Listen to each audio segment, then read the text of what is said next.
সে মরার পরে এই 11 দিন বা 15 দিন বা 1 মাস আসনে ঢুকতে পারবে না, পূজা করতে পারবে। ঠিক আছে, 1 মাস ঢুকলাম, 1 মাস ঢুকার 3 দিন বাকি আছে, ওই বাড়িতে আরেকজন জ্যাঠা মারা গেল। আবার যুগ হলো কত, আরেক মাস। আচ্ছা, ওই মাস চলে গেল, আসন তো বন্ধ হয়েছে, ওই আসনে আর কোনো ধরা ছোঁয়ার বাইরে। এবার মাকড়সার সুযোগ পেয়ে বলছে, তুমি এবার যখন মানুষ যখন যায় না, এবার আমি গিয়ে একটু কি করি সেখানে বাসা হই। বলছেন কিবা ব্রাহ্মণ, কিবা বৈশ্য, কিবা শূদ্র নারী, শ্রীকৃষ্ণ ভজনে হয় সর্বত্রই অধিকারী। কৃষ্ণ ভজনে কার অধিকার হয়? সর্বত্রই, সর্বত্রই। মানে দেশ কাল পাত্র কৃষ্ণ নামে কখনো বিচার নেই। হরিনাম করতে দেশ কাল পাত্র কথা বলেনি।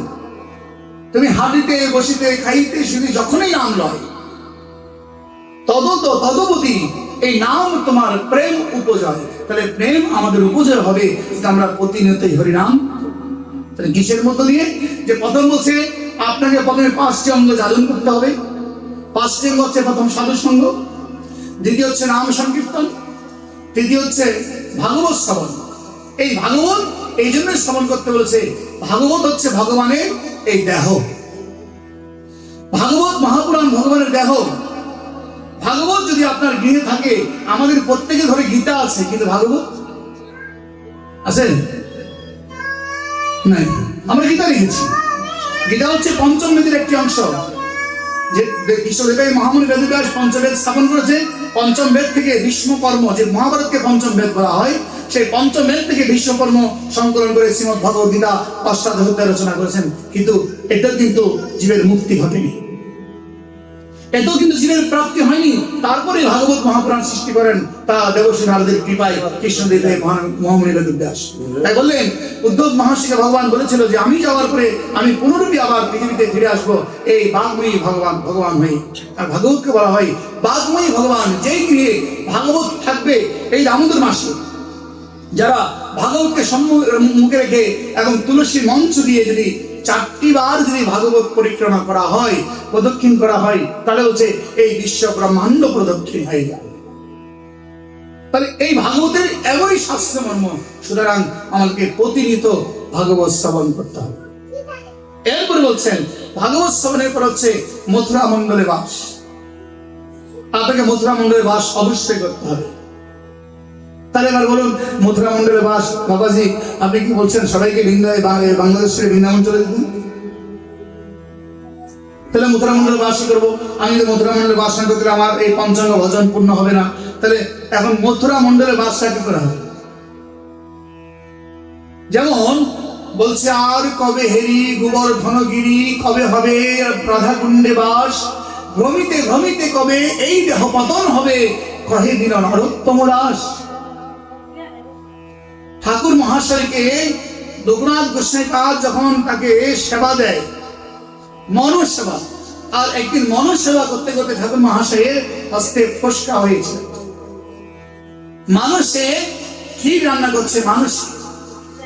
তাহলে ক্ষীর মানুষে রান্না করতে গিয়ে ঠাকুর মহাশয়ের হাতে ফসকা পড়েছিল কেন? অর্থাৎ আমাদের সেবা। আমরা যে এখানে বসেও আমরা যে মথুরা মণ্ডলে যেতে পারবো, তাই গুরুদেব তোমাকে বলে দেবে। গৃহে বসেও ঠাকুর মহাশয় এই জন্য বলছে, গৃহে বা বনেতে থাকি হাগুরাঙ্গ বলে ডাকি, নরোত্তম মাঝে তারই সঙ্গ। যারা গৃহে থেকেও সেই মথুরা মণ্ডলে বাস করতে পারে, কি করে? তুমি প্রতিদিন গুরুদেবের কৃপা নিয়ে, গুরুদেব তোমাকে যাই দিয়েছে তাই নিয়ে তুমি একবার করে মথুরা মণ্ডলে বাস করো। প্রতিদিন একবার মথুরা মণ্ডলে যাও, প্রতিদিন একবার মধুময় বৃন্দাবনের রাধাকুণ্ডে যাও, প্রতিদিন একবার রাধাকুণ্ড পরিক্রমা করো, প্রতিদিন তুমি পঞ্চকোশ পরিক্রমা করো, প্রতিদিন গিরিরাজ পরিক্রমা করো। এখানে বসেই তা পরিক্রমা করা যায়। আপনি বাংলায় থেকেও আপনার দেহটা বাংলায় পড়ে আছে, কিন্তু ভগবান বলছে তোমার সঙ্গে আমার দেহের কোনো সম্বন্ধ নেই। কারণ গীতায় অষ্টাদশ এটাই উল্লেখ করেছে যে তোমার মন আমার মনের সঙ্গে স্থাপন করো। দেহ নয়, এই দেহটা একদিন পুড়ে ছাই হবে, একদিন মাটি হবে, কিন্তু তোমার মনকে যদি আমার সঙ্গে সম্পৃক্ত করতে না পারো, তাহলে তুমি আমাকে পাবে না। তাই সুতরাং আমার সঙ্গে তোমার সঙ্গে সম্বন্ধ হচ্ছে মনে। যেমন আমরা হরিনাম জপ করছি, হরিনাম জপ করতে বসেছি, জপের থলের মধ্যে মালা আমার হস্ত প্রবেশ করেছে, কিন্তু মনে রাখবেন জপের থলে আমার হস্ত প্রবেশ করেছে, কিন্তু প্রশ্ন মনটা কি প্রবেশ করেছে?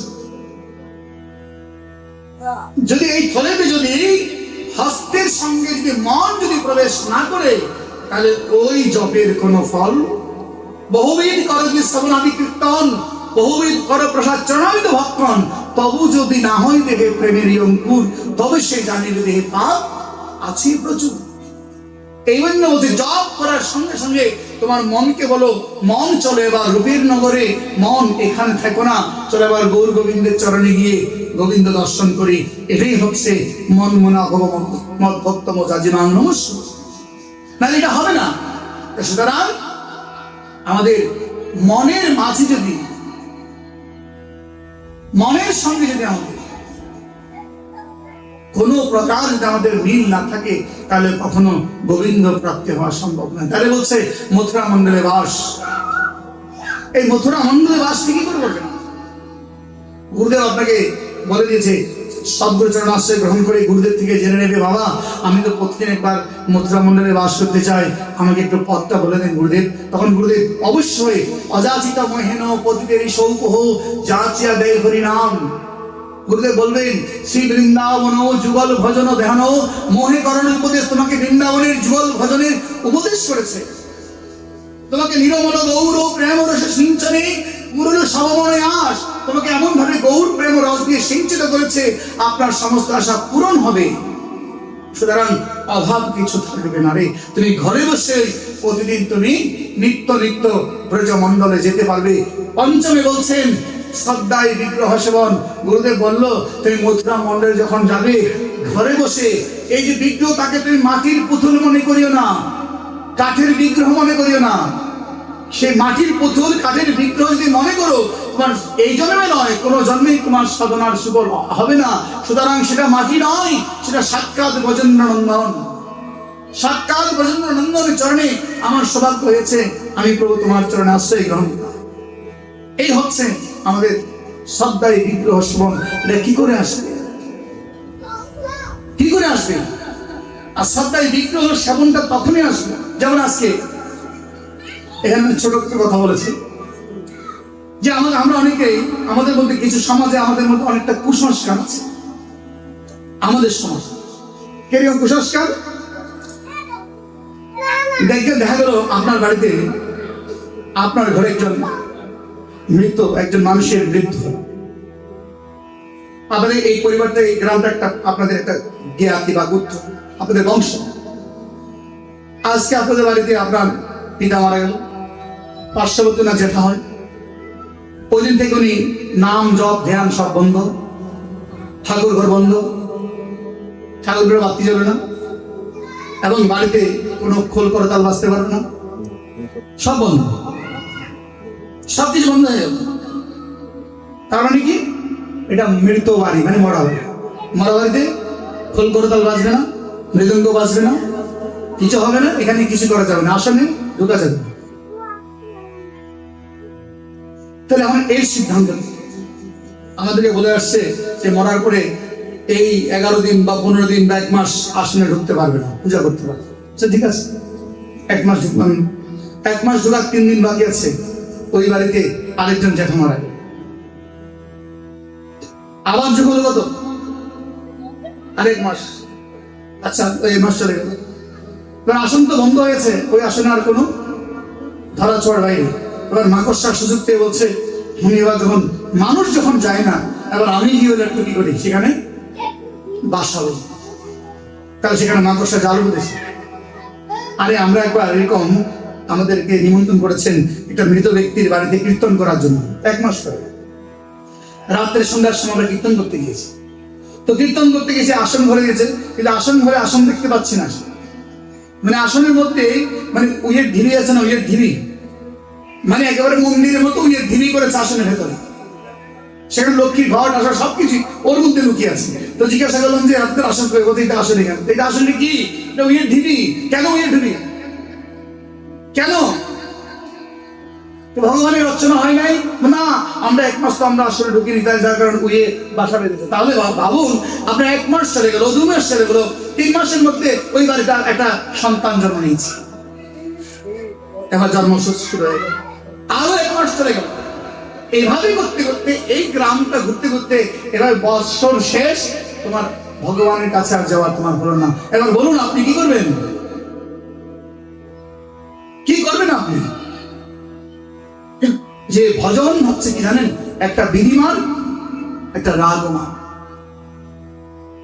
বাৎসল্যতে স্নেহমতা তাহে নাহে মানে, সৃষ্টি স্ত্রী পড়াই করতে হবে জ্ঞানে। আমি যে গোবিন্দকে ভালোবাসি, আমার প্রাণ, আমার গৌর, আমার গোপাল, আমার গোপাল, তা আমার গোপালকে আমি কি অনাহারে রাখবো? আমার গোপালকে আমি কি অর্চনা করবো না, প্রদীপ দেখাবো না? হ্যাঁ, কিছু জিনিস নিয়ম আমাদের নৈমিত্তিক আর নৈতিক কাজের মধ্যে কিছু ব্যবধান রয়েছে। যেরকম নৈমিত্তিক কোনো দেবী পূজা, দেবতা পূজা, শক্তি পূজা, এগুলো থেকে দূরে থাকা অবশ্যই। কিন্তু নিজের ভজন যে সাধন, রাগমাকে তুমি যে গোবিন্দকে আপন করে নিয়েছো, সে আপন জনকে তুমি কি করে তুমি প্রদীপ না দেখিয়ে, তাকে আরতিক না দিয়ে, তাকে পুজো না করে, তাকে অর্চনা না করে আপনি কি করে গ্রহণ করবেন? আপনি যে প্রদীপ প্রসাদ পাচ্ছেন, যে গোবিন্দকে ভোগ নিবেদন যদি না করেন, তাহলে আপনি প্রসাদ পাবেন কোথায়? যারা বলছে আর কি, যারা বলছে না খবরদার এগুলো যাবি না, আমি বলবো ওদেরকে প্রশ্ন করা দরকার আছে যে ঠিক আছে আমি 1 মাস করলাম না, 2 মাস পর আরেকটা বললো, 3 মাস পর, তাহলে আমি তো প্রতিদিন প্রতিজ্ঞা করেছি ভগবানের কাছে, প্রভু আমি দৈনন্দিন তোমার প্রসাদ চরণাবিনে আমি 1 গ্লাস জল পান করবো না। তাহলে আপনি গোবিন্দকে দিবেন না, তাহলে আপনি খাবেন না। তাহলে ভগবানকে যখন দেবেন না, তাহলে ওই দিন থেকে আপনিও অবরোধ সৃষ্টি করে দেবেন। আপনারও খাওয়ার দরকার নেই, আপনিও রান্না করবেন না, খাবেন না।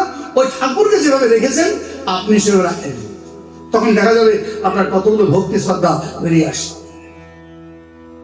তাই আসলে আমাদের সমাজের মাঝে কিছু এই কিছু, যেমন দেখুন, মৃত ব্যক্তি যতক্ষণ থাকে বাবা ততক্ষণ খোল করতাল বাজে না, বাজে না?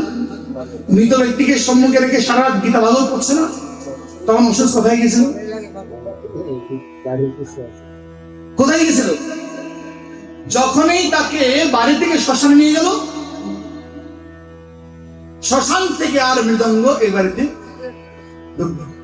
মৃত চলে যাওয়ার পর, শবদাহ চলে যাওয়ার পরে এবার এই বাড়িতে আর কোনো খোল করতাল মৃদঙ্গ বাজতে পারবে না। কেন? আরে বাবা, যেই বাড়িতে হরিনাম হবে না, যে বাড়িতে মৃদঙ্গ বাজবে না, যে বাড়িতে সাধু সঙ্গ হবে না, এটা কার বাড়ি বলেন তো? কার বাড়ি? ভূতের বাড়ি। তো ভূতের বাড়িটা আমি নিজে বানিয়েছি, আমরা নিজেরাই বানিয়েছি ভূতের বাড়ি। তো সুতরাং যেদিন থেকে মৃত্যুবরণ করেছে ওই দিন থেকে আরো বেশি বেশি করে হরিনাম করো, বেশি বেশি করে ভাগবত শ্রবণ করো। যিনি মাতৃভাষাকে হাতে নিয়েছে, তিনি পবিত্র ব্রহ্মচর্য পালন করছে, তুমি প্রতিদিন গীতা গ্রন্থ ভাগবত পাঠ করো। তাতে কি হবে? অশুভ শক্তি থাকলেও সেটা চলে যাবে। কিন্তু আমরা সেটা অশুভ শক্তিকে আরো ডেকে আনার জন্য আমরা যে কুসংস্কার গুলো আমরা করেছি, এইখান থেকে আমাদেরকে উঠে আসতে হবে। তাই আমি গোবিন্দকে প্রদীপ দেখাতে গিয়ে আমার অপরাধটা কোথায়? প্রভু আমি তো আমার প্রদীপ দেখাতে অপরাধ কোথায় আছে? যেমন আমাদের যারা গৌরীয় সমাজে আছেন, একজন মৃত ব্যক্তির বাড়িতে 45 দিন যাবত আমরা কোনো কিছু গ্রহণ করি। বাইরে অন্য কেউ বৈষ্ণব সাধুগুরু বৈষ্ণব আসবে না, কিন্তু তুমি তো গৃহে আছো, তোমাকে তো করতে হবে। তোমার নিত্যকর্ম তুমি করবে না, নিত্যকর্ম তো কখনো বাদ দেওয়া যায় না। তুমি নৈমিত্তিক কাজ করবে না, কিন্তু নিত্যকর্ম যেগুলো সেগুলো তোমাকে তো অবশ্যই পালন করে যেতে হবে। শ্রী ভক্তজন, এই নিত্যকর্ম করতে গিয়ে কোনো অপরাধের সৃষ্টি, ভগবানকে সেবা করতে গিয়ে তুমি নরকে যাবে চিন্তা করছো? গোবিন্দ কহে মোর সেবার নিয়ম, অপরাধ হয় কিবা নরকে গমন। গোবিন্দ দাস মহাপ্রভুর সেবা করতে গিয়ে মহাপ্রভুর গায়ের উপর দিকে গিয়ে সেবা করেছে। তাই জিজ্ঞাসা করেছিল মহাপ্রভু যে গোবিন্দ তুমি আমাকে সেবা করতে গিয়ে তুমি আমার দক্ষিণ থেকে তুমি বাম দিকে কি করে আসছো? আমি তেমন ভাবে শুয়েছিলাম দেওয়ালের এই পাশ আর এই পাশ, এবং আমার গায়ের উপর দিকে তুমি আসতে হলে তোমাকে আমার গায়ের উপর দিকে আসতে হবে আমার সেবা করতে গেলে। তো তুমি, আমি ঘুম থেকে উঠে দেখলাম তুমি আমার বাম ভাগে আছো, তুমি এটা আবার আসলে কি করে? যে প্রভু আপনার গায়ের উপর দিকে এসেছে। আরে তুমি আমার শরীরের উপর দিকে এসে তুমি একবার ভয় পাওনি? তুমি আমার শরীরের উপর দিয়ে তুমি লঙ্ঘন করে এসেছো? বলে প্রভু আমি তো আমার জন্য আসিনি, আমি তো আমার জন্য আসিনি, আমি প্রভু এসেছি আপনার সেবা, আমার সেবকের নিয়ম, সেব্য সেবকের নিয়ম যে অপরাধ বা নরকে যদি যেতে হয় গোবিন্দ সেবা করে, প্রভু আমি গোবিন্দ সেবা করে নরকে যাব, তবু আমি তোমার সেবা কখনো ছাড়বো না। বলে তুমি এখন তো বেলা অবসান, সায়ংকাল হয়ে গেছে, তুমি প্রসাদ পেয়েছ? বলে প্রভু প্রসাদ পাইনি। কেন পাওনি? কেন দেখুন ভক্তকে কেমন করে পরীক্ষা, যে প্রসাদ পাওনি কেন? বলে প্রভু কি করে প্রসাদ পাবো, আমি তো আপনাকে লঙ্ঘন করে কি করে যাবো? বারে এটা কেমন কথা? তুমি লঙ্ঘন করে আমার এই পাশে এসে তুমি কি করলে? আমার সেবা করলে। আবার তুমি লঙ্ঘন করে তুমি ওই পাশে যাচ্ছ না তোমার সেবা করার জন্য। বলে প্রভু আমি আমার সেবার জন্য আমি আপনাকে লঙ্ঘন করতে পারবো না, আপনার সেবার জন্য আমি আপনাকে লঙ্ঘন করে আপনার ওই পাশে আপনার বাম দিকে আমি গিয়েছিলাম। এই জন্য বলছেন গোবিন্দ কহে মোর সেবার নিয়ম, অপরাধ হয় কিবা নরকে গমন। যদি প্রভু তোমাকে সেবা করে নরকেও যেতে হয় তাতে আমার কোনো দুঃখ নেই, প্রভু আমি তোমাকে সেবা করে যাব। শুধু ভক্তজন এই জন্যই আমাদের কি করতে হবে? এই পথ অবলম্বন করতে হবে। শুধু ভক্তগণ নববিধা ভক্তিতে প্রবেশ না করলে আমাদের কাছে এগুলো কখনো সহজ হবে না, সহজভাবে আমরা এই পথ অগ্রসর হতে পারবো না। তাই এই জন্য করতে হবে আপনি প্রতিদিন শ্রবণ করবেন, প্রতিদিন শ্রবণ করবেন, আর প্রতিদিন কীর্তন করবেন, প্রতিদিন স্মরণ করবেন, প্রতিদিন অর্চন করবেন গোবিন্দের চরণে, পাদ সেবন করবেন, অর্চন করবেন, বন্ধনা করবেন। তাহলে এভাবে ধীরে ধীরে ধীরে ধীরে করতে করতে ওদের জপিকে জপিকে যেদিন হরিবে ধরা, সেদিন দয়াময় হরি এসে তোমায় দিবেন ধরা। শুধু ভক্তজন, তাহলে আমাদেরকে এই মানব জনমকে সফল করতে হলে এই পথের কোনো বিকল্প নেই। আমরা হেলায় মজিয়া শিশু কাটায় না বেলা, সময়ের প্রতি কবু করিও না হেলা। আজ যে সময়গত হইল তোমার, কালি তাহা কোনো আসিবে না আর। তাই বলি বৃথা কাল করিও না ক্ষয়, আপনার কাজ করো থাকিতে সময়। একটু যাই করবেন আপনার কাজ, ওই বাড়ি করবেন সকল পরের কাজ। বাড়ি গাড়ি যতই হবে সব থেকে যাবে, কিন্তু আপনি থাকবেন না। সুতরাং আপনার কাজ আপনাকে কি করতে হবে? করতে হবে।